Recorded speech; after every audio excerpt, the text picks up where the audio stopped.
alors que Nicolas, Tania et Frédéric vont s'affronter sur l'épreuve mythique des poteaux de Koh Lanta, Télé Loisirs vous dévoile les nombreux secrets qui entourent ce défi incontournable du jeu d'aventure de TF1. CIST lors de la grande finale de Koh Lanta, le feu sacré. Ce mardi 13 juin, après l'élimination de Julie lors de l'épreuve d'orientation, il ne reste plus que 3 aventuriers encore en course, Nicolas, Frédéric et Tania.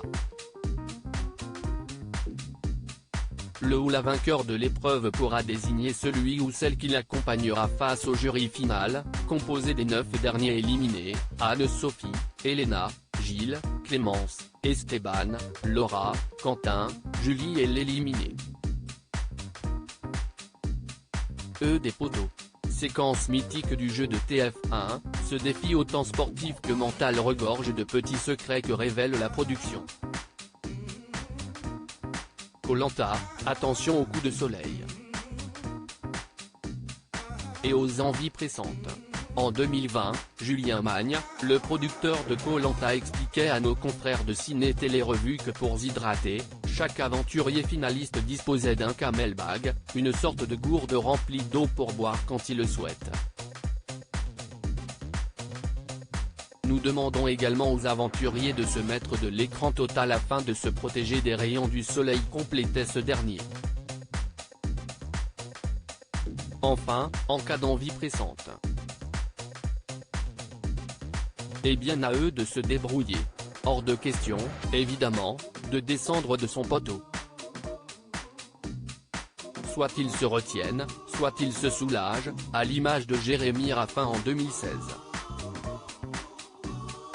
Koh Lanta, des poteaux installés scrupuleusement. L'emplacement pour l'épreuve des poteaux n'est pas choisi au hasard et fait l'objet de repérage.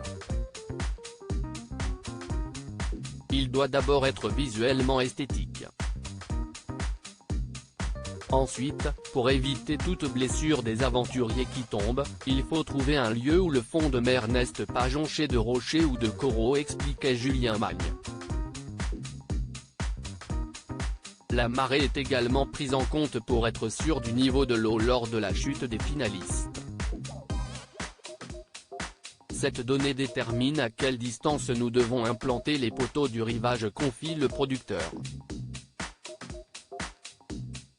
Il faut également prendre en compte les courants pour éviter que la houle ne perturbe l'épreuve. Enfin, sachez que les poteaux sont solidement ancrés au sol, sur une grande croix métallique qui repose sur le sable au fond de l'eau. Koh Lanta 2023, que fait Denis Brognard durant l'épreuve? L'épreuve des poteaux peut durer longtemps. Très longtemps. Alors forcément, Denis Brognard ne va pas rester en plein soleil à attendre l'issue fatale. Il observe l'épreuve et se met parfois un peu à l'ombre, car le temps est long et il fait chaud. Il prépare avec nous le conseil final de l'émission, qui a lieu le soir même. Et à intervalles réguliers, il retourne sur le ponton pour faire l'état des lieux avec les finalistes, échanger avec eux et, éventuellement, leur indiquer les évolutions de l'épreuve, nous dévoilait Julien Magne en 2021.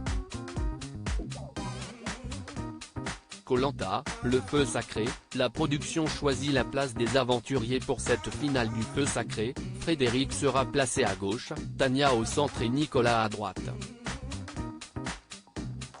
Des positions choisies par la production sur un critère simplement visuel. Selon la configuration de la finale, un homme sera entouré par 2 femmes, une femme par 2 hommes, révèle ainsi Julien Magne.